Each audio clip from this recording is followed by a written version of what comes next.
Pas ngintip, di situ Agung ini tuh bener-bener kaget banget gitu ya. Karena dia ngeliat sosok wanita yang emang sedang mengepakkan kain ya.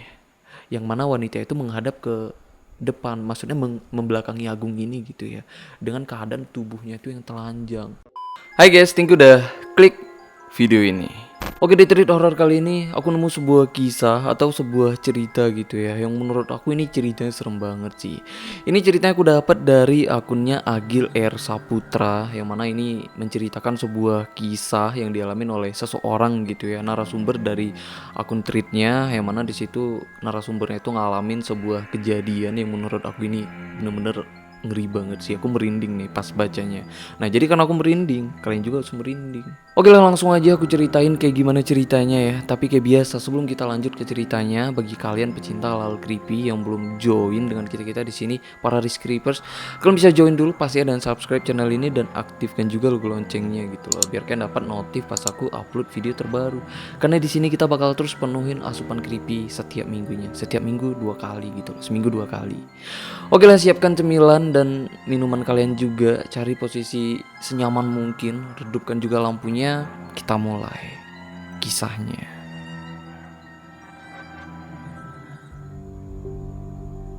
Jadi kisah ini dialami oleh Agung yang berasal dari Temanggung, Jawa Tengah. Ya kalau nggak salah Temanggung itu masuk Jawa Tengah ya.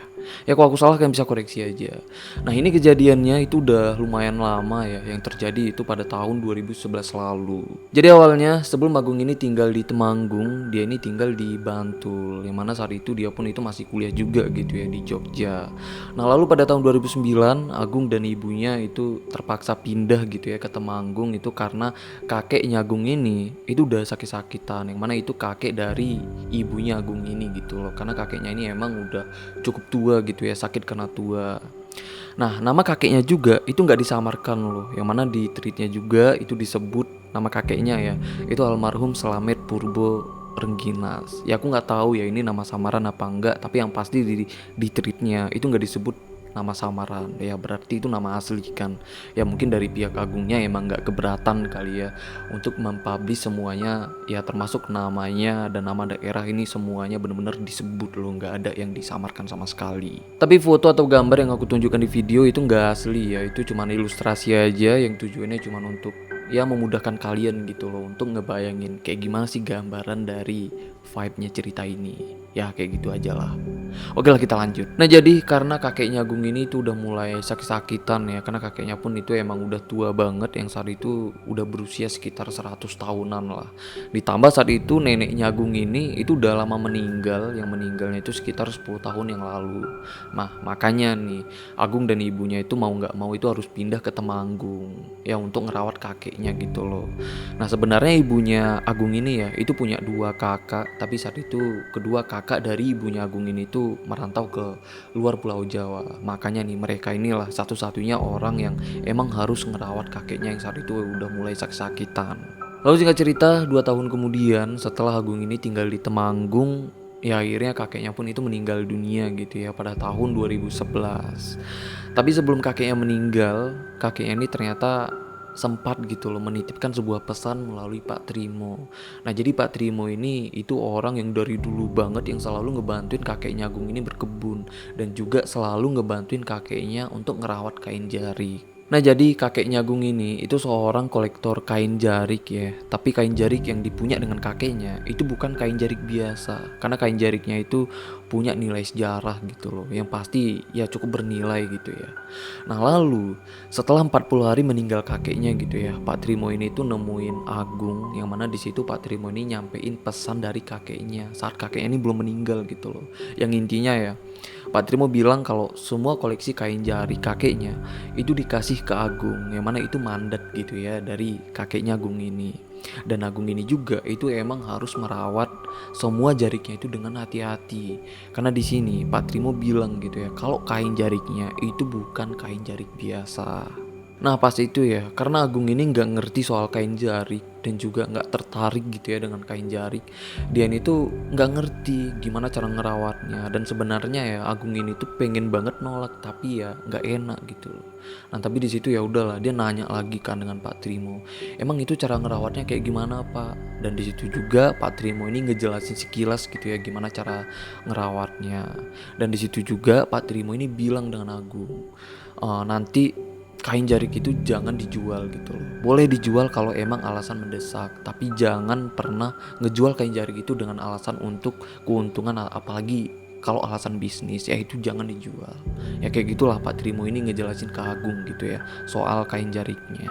Nah setelah itu Pak Trimo pun nemuin ibunya Agung, itu maksudnya untuk ngasih tahu gitu ya kalau Agung ini tuh bakal jadi pemilik dari semua jarik yang dipunya dengan kakeknya, yang mana itu merupakan mandat gitu ya atau pesan dari almarhum kakeknya Agung ini. Tapi awalnya ibunya Agung ini itu malah nolak gitu ya, nggak setuju lah dengan apa yang disampaikan dengan Pak Trimo, karena menurut ibunya kalau Agung itu emang sama sekali nggak ngerti dan nggak bisa ngerawat kain jariknya gitu loh. Jadi menurut ibunya ya itu takutnya malah bisa merusak kain jarik dan merepotkan si Agungnya sendiri gitu loh. Nah jadi menurut ibunya lebih baik kain jarik itu dikasih dengan dia, dengan ibunya Agung ini, karena ibunya ini mungkin karena ngerti gitu ya dan kain jariknya, makanya dia yang minta. Nah tapi di situ Pak Trimo pun bilang kalau kain jarik itu harus dikasih dengan Agung. Ya itu cuman status kepemilikan aja, tapi kalau untuk ngerawatnya dan nyimpannya ya boleh itu siapa aja. Malah di situ Pak Trimo pun nawarin eh, dia pun bakal ikut gitu loh ngerawat jariknya gitu. Jadi kalau ngerawatnya ya bareng-bareng. Jadi soal kepemilikannya itu cuman status saja, dan itu statusnya harusnya Agung gitu yang menjadi pemilik dari jarik itu. Dan di situ Pak Trimo pun bilang kalau dia ini ya nggak bisa memutuskan apapun gitu loh, karena dia ini cuman menyampaikan pesan dan mandat dari almarhum kakeknya Agung ini. Ya udahlah, ibunya Agung pun akhirnya ngerti juga gitu ya apa yang dimaksud dengan Pak Trimo, dan setuju juga gitu loh untuk mereka ini ngerawat kainnya itu bareng-bareng. Nah setelah itu Pak Trimo pun itu ngajak Agung dan ibunya itu untuk ngeliat semua koleksi kain jarik milik kakeknya yang disimpan di sebuah kamar gitu ya, yang sengaja disimpan di sana. Yang nyimpan itu emang almarhum kakeknya Agung ini. Nah di situ ada 30 kain jarik milik kakeknya Agung ya, dan di situ Pak Trimo ini memang menjelaskan satu persatu gitu dari semua kain jariknya, yang katanya ya itu ada kain jarik yang pernah dipakai dengan Bung Karno dan Kiai Subki dan Sri Sultan. Pokoknya ada beberapa kain jarik milik kakeknya itu emang pernah dipakai dengan ya beberapa orang penting di masanya gitu loh. Nah tapi kebanyakan kain jarik peninggalan kakeknya itu emang berasal dari kakek buyutnya Agung ini, yang mana itu kayak udah jadi warisan gitu ya, warisan secara turun temurun. Tapi di antara semua kain jariknya, ada satu kain jarik yang mana ini bener-bener beda banget gitu loh kalau dibandingkan dengan kain jarik yang lainnya. Dan tempatnya pun itu emang dipisahkan. Jadi satu kain jarik ini tuh bener-bener kayak spesial banget. Yang mana itu kain jariknya diikat dengan 4 simpul yang berasal dari kain kafan. Nah karena ngelihat itu aneh sendiri gitu ya, tempatnya pun diasingkan sendiri. Nah di situ Agung ini nanya lah dengan Pak Trimo, nah itu kok dipisahkan, itu kain apa gitu. Dan Pak Trimo pun itu jawab yang katanya ya itu jarik peninggalan dari Eyang Purbo, itu kakek buyutnya si Agung ini. Ngelihat jarik itu ya ibunya Agung pun itu langsung bilang yang katanya kalau jarik itu dulu emang sering dipakai dengan bapak, itu maksudnya kakeknya Agung gitu ya. Nah jadi dulu saat ibunya masih kecil, ibunya ini memang sering banget ngeliat kalau kakeknya Agung make jarik itu pas sedang nari belendrong. Jadi kakeknya Agung dulunya itu emang seorang seniman belendrong gitu ya. Jadi belendrong ini itu semacam seni tari yang berasal dari seni tari Jawa gitu ya, yang berasal dari desanya, yang mana itu seni tari yang biasanya dipadukan dengan kuda lumping. Setelah mereka ngeliat semua koleksi kain jarik milik kakeknya Agung, dan di situ Pak Trimo pun emang udah ngejelasin gitu ya satu persatu sejarah dari kain jariknya. Di situ barulah mereka ini itu melakukan semacam simbolis, yang mana di situ kakek Pak Trimo itu ngasih 3 jarik ke tangannya Agung, yang mana itu semacam simbolis gitu ya bahwa saat itu status kepemilikan dari semua jarik itu adalah Agung, dan Agung ini emang menjadi orang pemilik dari Jarik itu sepenuhnya gitu loh. Yang mana Agung ini juga itu harus merawatnya, yang katanya emang harus dicuci selama 35 hari sekali. Ya tapi setelah itu tetap aja gitu ya, yang ngerawatnya dan yang mencuci kain jariknya ya itu cuman ibunya gitu loh. Karena Agung ini tuh nggak begitu tertarik atau nggak begitu pengen gitu ya merawatnya, makanya cuman ibunya aja tuh yang ngerawatnya. Jadi Agung ini cuman ya sebatas status kepemilikan aja. Lalu singkat cerita, beberapa hari kemudian gitu ya, Pak Trimo itu datang ke rumah Agung dengan ngebawa satu orang bapak-bapak. Yang mana pas Pak Trimo ini datang ke rumah Agung ngebawa bapak-bapak itu, muka Pak Trimo ini kelihatan banget kayak nggak senang gitu loh. Yang ternyata ya bapak-bapak ini tuh ngebet banget, maksa banget itu harus ketemu dengan Agung. Yang akhirnya dia bawa lah bapak-bapak itu ke rumah Agung gitu ya buat ketemu. Ya udahlah akhirnya mereka ketemu di ruang tamu rumahnya Agung. Di situ udah ada Agung juga dengan Pak Trimo dan satu bapak-bapak itu gitu ya. Nah di situ bapak itu cerita yang katanya ya kalau dia itu temen almarhum kakeknya Agung yang juga sebagai kolektor kain jarik yang berasal dari Purwodadi. Nah tapi di situ ya bapak-bapak itu ngomongnya itu gelagatnya bener-bener sombong banget karena dia itu pamer banget gitu loh. Karena katanya ya baju yang dia pakai saat itu baju yang terbuat dari kain jarik yang pernah dipakai dengan Sri Sultan Hamengkubuwono IX. Ya pokoknya bapak-bapak itu pamer gitu loh. Nah setelah ngomong panjang lebar gitu ya, ternyata maksud dan tujuan bapak itu datang ke rumah Agung dan pengen ketemu dengan Agung. Ternyata bapak itu pengen ngebeli salah satu kain jarik milik kakeknya Agung ini gitu loh. Yang mana katanya ya dia ini mau ngebeli satu kain jarik yang bermotif kau katanya. Nah tapi di sini Agung nggak ngerti kan motif kau yang mana kayak gitu. Akhirnya di situ Agung pun nanya tuh dengan Pak Trimo, Pak motif kau yang mana kayak gitu. Dan Pak Trimo pun ngajak Agung ini gitu ya ke kamar, maksudnya untuk nunjukin motif yang mana yang dimaksud gitu, kain jarik mana yang dimaksud dengan bapak-bapak itu. Dan ternyata ya jarik yang dimaksud dengan bapak-bapak itu jarik lurik, yang mana itu jarik yang diikat dengan 4 simpul yang berasal dari kain kafan tadi. Itu jarik yang paling spesial gitu loh dibandingkan dengan jarik-jarik yang lainnya. Nah di situ Pak Trimo pun bilang tuh dengan Agung yang katanya ya kalau bapak-bapak itu sejak dulu itu udah berkali-kali berusaha mau ngebeli jarik itu dari kakeknya Agung, tapi kakeknya Agung itu nggak pernah mau ngejual jarik itu dengan siapapun kayak gitu. Nah di sini Pak Trimo pun bilang dengan Agung gitu loh, maksudnya untuk jangan nerima tawarannya, berapapun ditawar harganya itu jangan diterima gitu loh. Karena Pak Trimo ini ya takutnya terjadi apa-apa gitu loh, karena jarik itu beda banget dengan jarik-jarik yang lainnya.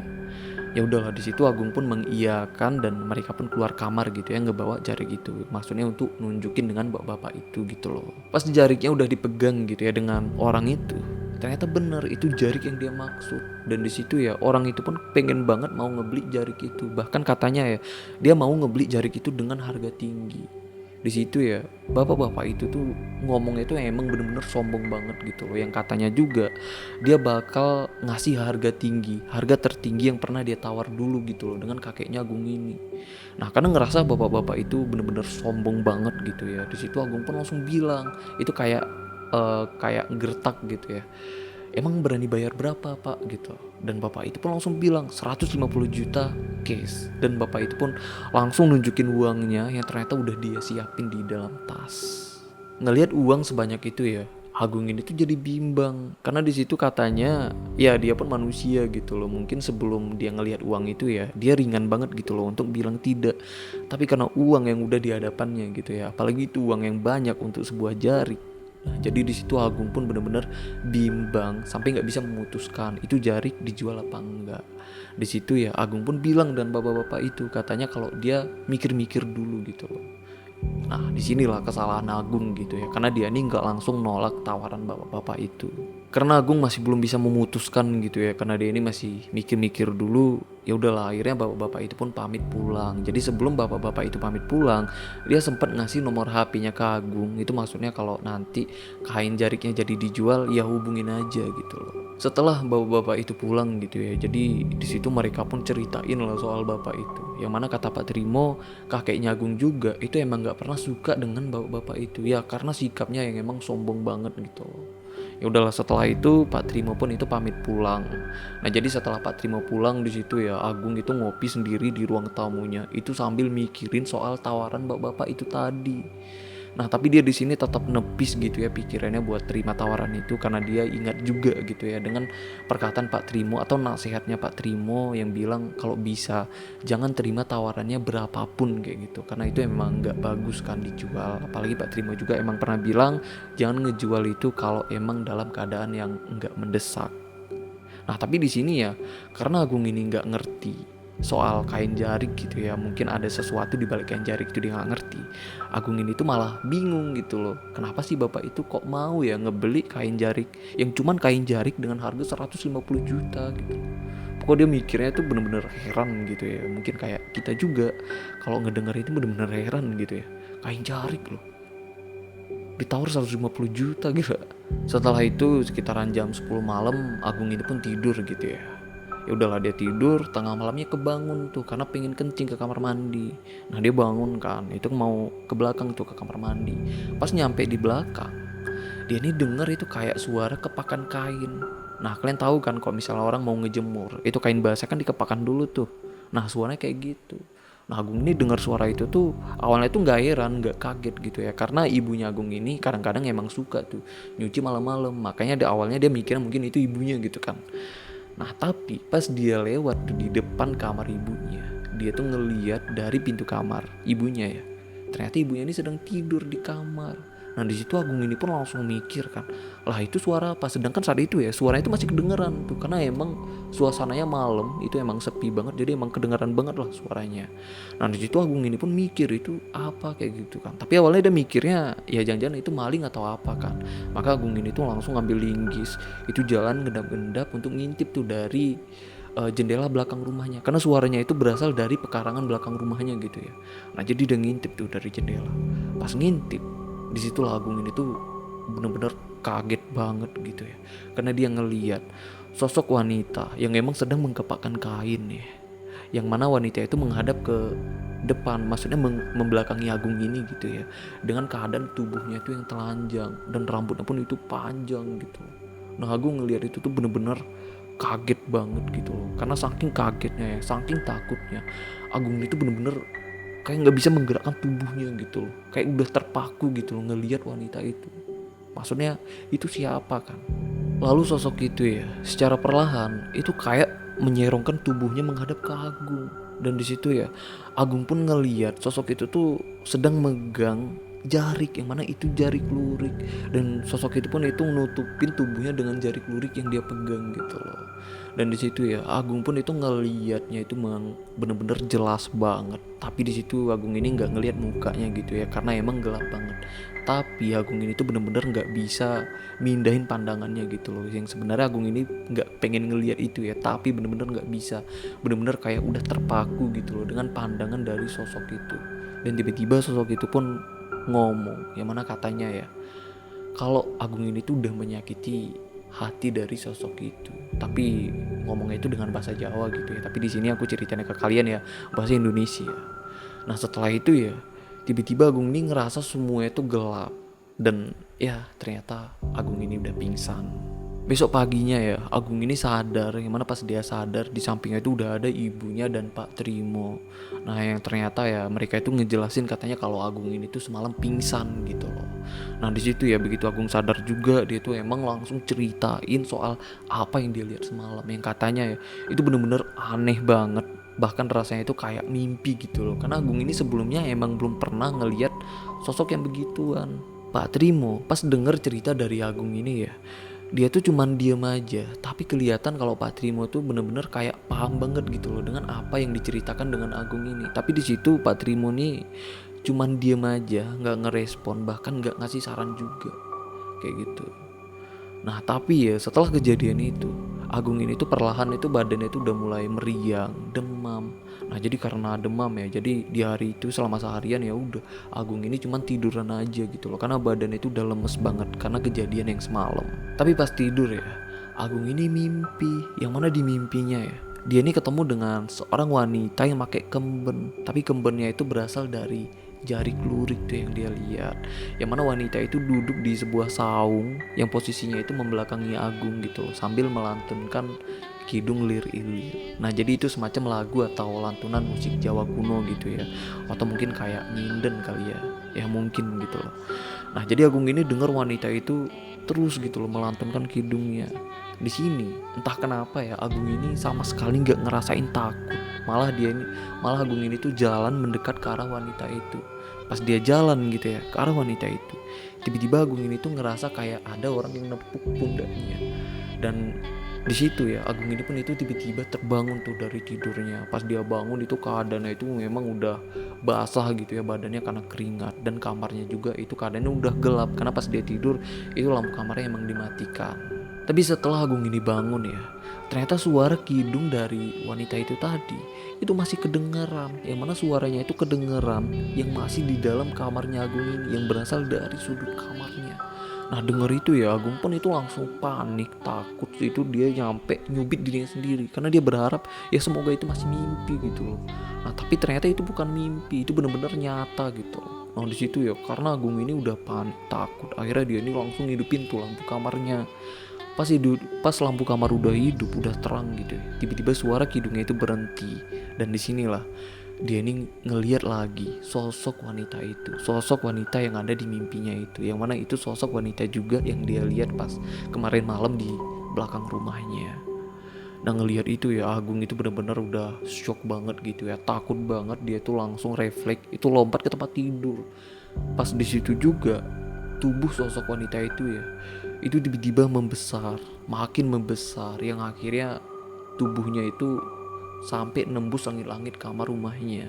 Di sini ya Agung ini tuh bener-bener udah histeris banget, tapi syukurnya tiba-tiba kedengaran suara azan subuh gitu loh. Nah setelah itu ya sosok itu pun bener-bener menghilang, dan ya udah semua keadaannya itu jadi tenang. Dan setelah itu barulah Agung ini pun itu teriak manggil ibunya, bu bu gitu. Nah jadi ibunya pun itu bangun kan, datang nanya gitu ke Agung, kenapa. Di situ Agung ini pun langsung ceritain gitu ya dengan ibunya soal apa yang barusan terjadi, soal apa yang barusan dia lihat. Nah di situ ibunya pun itu langsung nenangin Agung yang emang keadaannya itu benar-benar udah histeris banget gitu loh dengan apa yang terjadi barusan. Paginya mereka pun manggil Pak Trimo. Di situ mereka ceritain lagi tuh apa yang dialamin Agung ini semalam gitu ya, diceritain dengan Pak Trimo. Dan di sini Pak Trimo ini udah mulai ngerasa kasihan gitu ya dengan Agung karena berkali-kali kayak dapat gangguan gitu loh. Nah di sini Pak Trimo ini baru ngasih tanggapan yang katanya ya soal apa yang dialamin Agung itu karena jarik lurik. Nah jarik itu kan sebelumnya mau dibeli ya dengan bapak-bapak itu. Nah di sini biarpun Agung ini nggak jadi ngejual jariknya gitu ya, tapi kesalahan Agung ini tuh nggak langsung menolak tawaran dari si bapak-bapak itu, yang mana ya semua gangguan yang didapat Agung ini itu karena jarik lurik itu nggak mau kalau jariknya itu dipindah tangankan gitu, atau pemiliknya itu diganti ke orang lain. Itulah kenapa gitu ya Agung ini tuh dapat gangguan ngelihat wanita itu yang seolah itu semacam teguran gitu loh dari kesalahan Agung ini. Dan di sini juga Pak Trimo ini baru menjelaskan itu soal jarik lurik. Nah, kenapa jarik lurik ini tuh beda gitu ya dengan jarik lainnya yang dimiliki dengan kakeknya Agung ini. Nah, itu karena ya jarik lurik itu jarik yang disebut dengan jarik kerodong mayit, atau biasanya jarik itu digunakan karena dulunya ya jarik itu digunakan untuk menutupi mayat gitu loh. Dan itu juga jarik kerodong mayit yang paling tua yang dimiliki dengan kakek Agung ini gitu loh. Makanya tuh jarik ini tuh yang paling spesial dibandingkan dengan yang lainnya. Nah di situ juga Pak Trimo ngejelasin ya, katanya kalau jarik lurik itu sebenarnya bukan berasal dari kakeknya Agung, tapi berasal dari kakek buyutnya Agung yang diturunkan ke kakeknya gitu loh.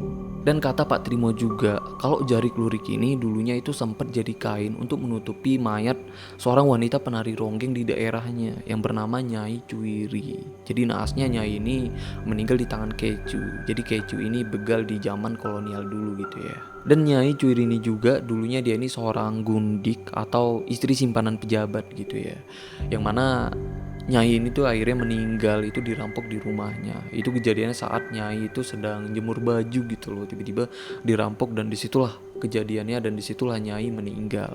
Nah setelah Nyai meninggal, jenazahnya Nyai itu nggak ada yang ngurus ya, termasuk pihak suaminya itu nggak mau ngurus karena suaminya takut gitu ya ketahuan kalau dia tuh punya istri simpanan. Jadi ya jenazahnya itu diurus dengan warga yang dikebumikan juga tuh dengan warga desa. Nah jadi sebelum jenazahnya itu dikebumikan gitu ya, jadi tubuhnya itu sempat ditutup dengan kain jarik, dan itulah disebut dengan jarik lurik yang disimpan dengan kakeknya si Agung ini. Nah jadi dulu ya, pas tubuhnya Nyai itu ditutup dengan kain, itu tiba-tiba kain itu hilang, yang katanya kalau kain itu dicuri dengan salah satu warga desa di sana gitu loh. Nah jadi dari situ ya, nggak tahu gimana caranya tiba-tiba kainnya itu nyampe ke tangan kakek buyutnya si Agung ini, dan setelah itu diwariskan lagi lah ke kakeknya Agung ini, yang akhirnya nyampe juga tuh ke tangan Agung. Nah jadi itulah sejarahnya gitu ya soal jarik lurik itu yang diceritakan Pak Trimo. Ya Pak Trimo ini bisa tahu itu karena emang sempat diceritakan dengan mendiang almarhum kakeknya si Agung ini. Setelah Pak Trimo ngejelasin soal sejarahnya, jadi di situ mereka pun itu benar-benar baru tahu gitu loh sejarah jarik lurik itu ternyata kayak begitu. Nah jadi setelah Pak Trimo ini ngejelasin itu ya, Pak Trimo pun itu minta jarik luriknya, yang mana dia ini mau bawa pulang tuh jarik luriknya. Karena di sini Pak Trimo katanya kalau dia mau coba berkomunikasi dengan Nyai yang ada di dalam jarik luriknya itu. Itu maksudnya buat nanya gitu ya, kenapa Agung ini tuh masih dapat hukuman atau masih ditegur gitu ya, karena Agung ini masih terus-terusan diganggu gitu ya dengan Nyai. Karena kan di sini Agung ini nggak jadi gitu ya ngejual jarik luriknya. Nah itu kenapa? Ya pokoknya mau berkomunikasi gitu ya dengan Nyai. Ya udahlah, setelah itu Pak Trimo pun itu bawa pulang jariknya. Lalu singkat cerita, malamnya Agung ini tuh nggak bisa tidur ya. Sampai tengah malam dia ini nggak bisa tidur. Itu karena udah ketakutan gitu ya dengan kejadian kemarin malamnya. Sampai lampu kamarnya pun itu emang udah nggak berani lagi ya dia matiin. Jadi karena dia nggak bisa tidur gitu ya. Akhirnya karena nggak tahu ngapain tengah malam kan, dia ini baca koran tuh, koran-koran lama tuh dia baca lagi. Nah pas sedang baca koran itu, lagi-lagi nih Agung ini diganggu lagi dengan Nyai, yang mana ini gangguannya itu makin aneh dan makin ngeri sih menurut aku. Yang katanya juga ya, Agung ini tuh nggak tahu ini kejadiannya mimpi apa nyata. Karena kalau dibilang mimpi ya, itu rasanya bener-bener nyata banget. Tapi kalau dibilang nyata, itu bener-bener aneh banget tuh rasanya. Nah itu kejadiannya malam ya, sekitaran jam 11 malam, yang mana saat itu Agung ini tuh masih belum bisa tidur gitu ya, masih baca-baca koran lah. Nah disitulah tiba-tiba Agung ini tuh nyium bau wangi dari parfum yang biasanya dipakai buat jarik kakeknya yang ada di kamar gitu loh. Padahal ya, kamar buat nyimpan jariknya itu ada di kamar belakang, sedangkan kamar Agung itu ada di kamar depan. Jadi itu lumayan jauh gitu ya. Makanya Agung ini tuh heran kenapa wanginya itu bisa nyampe ke depan, dan itu tiba-tiba banget gitu loh. Lalu nggak lama kemudian ya, Agung ini tuh lagi-lagi ngeliat itu kayak ada orang yang lewat sekilas di depan pintu kamarnya. Nah saat itu ya pintu kamar Agung ini tuh nggak ketutup full, jadi kebuka dikit tuh. Jadi dari situ lah Agung ini tuh sekilas kayak ngelihat ada orang yang lewat gitu loh. Dia pun itu langsung nutupin pintu kamarnya dan balik ke tempat tidur. Itu berusaha buat tidur gitu ya, karena Agung ini tuh udah ketakutan banget tuh malam itu. Nah pas baru sebentar nih dia tutup mata, tiba-tiba matanya itu kebuka lagi karena Agung ini kaget tiba-tiba ngedenger suara kidung yang kemarin dia denger lagi. Itu bener-beneran suaranya tuh kayak kedengaran lagi tuh malam itu. Nah denger itu ya, Agung ini tuh udah panik, udah ketakutan gitu ya. Dan tiba-tiba juga Agung ini tuh berasa kayak nggak bisa menggerakkan tubuhnya, cuman kepalanya aja tuh yang bisa dia gerakkan gitu ya. Di situ dia sampai ngelihat ujung kakinya, karena kakinya itu benar-benar nggak bisa digerakkan. Nah lalu nggak lama kemudian ya, setelah dari situ tiba-tiba dia ngelihat suasananya itu udah beda banget. Yang mana kan dia harusnya ngelihat kamar ya, karena dia ada di kamar, tapi itu bener-bener tempatnya itu asing banget, tempat yang nggak pernah dia lihat. Di situ juga ya, dia ngeliat sosok wanita yang pakai jarik lurik yang sedang nari sambil nyanyian Jawa gitu loh. Nah ngeliat itu ya, Agung ini tuh teriak histeris gitu loh, manggil ibunya, ibu. Tapi setelah lama ya dia teriak-teriak itu nggak ada loh siapapun yang merespon teriakannya. Sampai sosok itu pun lompat ke tempat tidur. Dia itu nari di atas tubuhnya Agung gitu ya, sampai ngedekatin mukanya ke muka Agung, yang mana itu emang berhadapan yang deket banget. Di situ ya, sosok itu ngomong dengan Agung yang intinya dia itu minta jari. Nah setelah itu ya Agung ini ngerasa tiba-tiba gelap, dia nggak ngelihat apapun. Dan setelah itu dia ngebuka mata lagi dan ternyata Agung ini tuh udah ada di hadapan para warga, di hadapan ibunya dan di hadapan Pak Trimo juga. Yang mana saat itu ya Agung ini tuh udah ada di ruang tengah rumahnya yang lagi diliatin tuh dengan warga. Dan di situ ya Agung ini tuh bener-bener histeris banget gitu ya, nangis itu karena ketakutan banget. Yang katanya juga dia tuh nangis kayak anak kecil gitu karena saking takutnya tuh. Dan disitulah ternyata dijelasin gitu ya dengan mereka semua, ternyata Agung ini tuh barusan kerasukan Nyai Cuiri. Lalu besok paginya Pak Trimo datang lagi ya ke rumah mereka. Itu untuk nemuin Agung dan ibunya. Itu untuk ngebahas soal kejadian semalam ya. Karena Pak Trimo katanya ya dia itu udah berkomunikasi dengan Nyai Cuiri itu melalui tubuhnya si Agung. Karena semalam Agung ini kan kerasukan ya. Dan disitulah Pak Trimo ini berkomunikasi dengan Nyai Cuiri yang katanya ya kalau Nyai Cuiri itu benar-benar marah banget dengan si Agung karena Nyai Cuiri itu udah benar-benar tersinggung gitu loh karena Agung ini udah berniat mau ngejual jarik luriknya. Dan di situ juga Nyai mengakui kalau dia itu adalah kekasih goib kakeknya si Agung ini. Karena siapapun yang diwariskan menjadi pemilik jarik lurik itu akan menjadi kekasih goibnya Nyai gitu loh. Karena dulu juga ya kakek buyutnya Agung itu sempat juga jadi kekasih goibnya Nyai gitu. Dan sekarang jarik lurik itu diturunkan atau diwariskan gitu ya dengan Agung, yang mana saat itu Agung inilah yang harus menjadi kekasih goibnya Nyai. Tapi saat itu masalahnya ya Nyai itu udah benar-benar tersinggung dengan Agung. Dengar itu Agung kaget gitu loh, dia nih nggak mau jadi kekasih goibnya Nyai. Pokoknya kayak gimana pun dia nih nggak mau gitu ya terlibat dengan masalah yang beginian. Dan karena inilah Pak Trimo dan ibunya Agung itu berusaha gitu ya mikir gimana cara menyelesaikan masalah ini. Karena mereka juga itu emang nggak mau Agung ini tuh makin terjerat gitu loh dengan masalah ini. Nah disinilah Pak Trimo katanya kalau dia punya kenalan orang pinter, yang mana orang pinter ini dulunya teman kakeknya si Agung. Dan dia juga itu emang kolektor jarik gitu ya, yang kira-kira bisa lah menyelesaikan masalah ini. Dan soal masalah ini ya, ini masalah itu udah berat banget. Itu beratnya karena Nyai itu udah tersinggung dengan Agung. Jadi emang soal status kepemilikan jarik luriknya itu emang harus dialihkan atau dipisahkan gitu ya. Dan itu caranya nggak semudah yang kayak kita bayangkan. Misalnya kayak pengalihan barang kayak biasanya nggak semudah itu gitu loh. Jadi emang ada tata caranya. Dan karena inilah Pak Trimo ini ngajak Agung itu buat ke orang pintar itu tadi buat menyelesaikan masalah ini. Ya udahlah akhirnya Agung dan Pak Trimo pun mereka berdua itu datang gitu ya ke rumah orang pinter itu. Ya maksudnya untuk menyelesaikan masalah ini gitu ya. Tapi sayangnya sampai di sana ternyata orang pinter itu udah meninggal ya. Di situ tinggal anaknya yang bernama Mas Aji. Nah jadi di situ Agung ini ceritain gitu ya masalah apa yang sedang dialami dengan Mas Aji. Dan ternyata setelah diceritain ya Mas Aji juga sama, dia juga itu pernah ngalamin masalah yang kayak Agung rasain. Karena kan bapaknya Mas Aji juga itu kolektor jarik juga kan, yang juga punya jarik lurik yang berasal dari mayit. Tapi syukurnya saat itu Mas Aji emang udah terlepas dari masalah itu. Jadi Agung dan Mbak Trimo pun nanya gimana caranya bisa bebas gitu loh. Dan di situ kata Mas Aji ya, suma sejati yang ada di jarik itulah yang menentukan. Jadi Mas Aji ini nyaranin jariknya itu tetap dirawat aja.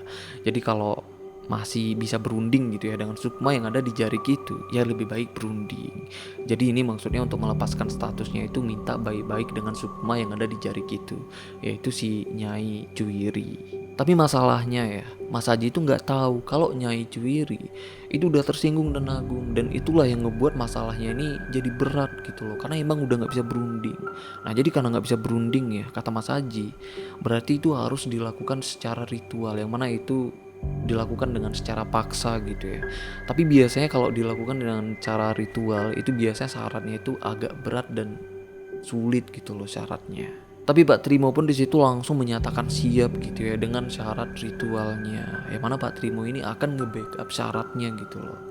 Nah Pak Trimo ini kayak gitu itu karena udah merasa bersalah ya. Karena Pak Trimo ini nggak terus terang atau nggak kasih tahu dari awal ke Agung gitu loh, kalau dia yang menjadi pemilik dari jarik luriknya. Jadi Agung ini juga itu emang harus jadi kekasih goibnya Nyai Cuiri. Kan itu ya masalahnya. Jadi karena itulah Pak Trimo ini tuh merasa bersalah, tapi mungkin itu titipan gitu ya. Maksudnya itu titipan dari kakeknya Agung yang mana itu emang harus dirahasiakan. Nah, tapi karena keadaannya udah berat banget gitu ya, udah darurat banget. Jadi Pak Trimo pun itu lebih memilih buat terus terang ngasih tahu semuanya gitu loh. Karena itu demi kebaikan juga. Jadi karena Pak Trimo udah setuju dengan syaratnya, Agung pun itu udah siap gitu ya untuk menjalankan ritual pelepasannya. Singkat cerita 3 hari kemudian, akhirnya mereka pun itu melakukan ritual pelepasannya yang saat itu dibantu dengan Mas Aji juga. Yang mana di ritualnya ya, mereka ini itu ngebawa jari luriknya. Dan jari luriknya itu dibakar dengan menggunakan bara api dan tempurung kelapa. Nah setelah dibakar, semua itu udah selesai dan Agung ini pun benar-benar lepas gitu loh dari status kepemilikan jari luriknya, karena emang jari luriknya juga itu emang udah dibakar. Nah yang awalnya ya Agung ini mikirnya ternyata mudah gitu loh, ternyata sesimpel ini ritualnya, nggak sesulit yang kayak dijelaskan dengan Mas Aji, karena kan kata Mas Aji itu emang ada syarat yang berat kan. Tapi selang beberapa hari kemudian, soal syaratnya gitu ya atau bayarannya itu baru dimulai. Yang mana saat itu Pak Trimo itu sedang motong rumput, tiba-tiba tangannya itu kena sabit yang itu parah banget gitu loh. Tapi nggak sampai putus gitu ya. Nah tapi saat itu langsung diobatin. Tapi 2 bulan kemudian ketiga jarinya Pak Trimo itu udah mulai membusuk, terus membusuk yang akhirnya diamputasi. Yang mana Pak Trimo ini akhirnya ya itu kehilangan 3 jarinya. Yang diyakinin itulah bayarannya. Karena sebelum ritual Pak Trimo ini emang udah siap gitu ya menanggung apapun itu persyaratannya. Dan ternyata 3 jarilah yang menjadi persyaratannya. Tapi Agung ini nggak gitu yakin ya kalau itu emang benar-benar persyaratannya, atau mungkin itu emang kebetulan aja gitu loh. Nah tapi yang ngebuat mereka yakin, nah kalian ingat kan soal Agung yang ditemuin dengan Nyai, yang mana di situ Nyai bilang kalau dia minta jari. Dan mungkin itulah arti dari semua apa yang terjadi dengan Pak Trimo saat dia kehilangan 3 jarinya. Lalu setelah itu semua, akhirnya Agung ini udah benar-benar lepas gitu ya dari masalah ini, nggak ada ikatan apapun lagi. Dan Agung pun itu udah nggak dapet gangguan-gangguan kayak sebelumnya, itu udah nggak ada gitu. Pokoknya semua udah selesai. Nah tapi karena Agung ini tuh masih trauma gitu ya, masih takut gitu dengan kejadian sebelumnya. Jadi Agung ini menghibahkan jari-jari kakeknya yang itu berhubungan dengan kerodong mayit itu dihibahkan untuk kolektor-kolektor yang mau nampung gitu loh. Jadi sejak itu Agung ini cuma nyimpen 20 jarik yang itu emang gak ada hubungannya dengan kerodong mayit, yang itu emang jarik yang ya murni cuman warisan aja. Jadi itulah kisah yang dialami Agung ini di desanya yang berada di Temanggung. Nah jadi buat kalian nih ya, mungkin ada dari kalian orang Temanggung yang tahu soal kejadian ini secara langsung, ya kalian bisa ceritain ke kita di kolom komen di bawah gitu loh, gimana sudut pandang kalian soal kejadian ini. Karena kita penasaran juga nih gimana sudut pandang kalian soal ini.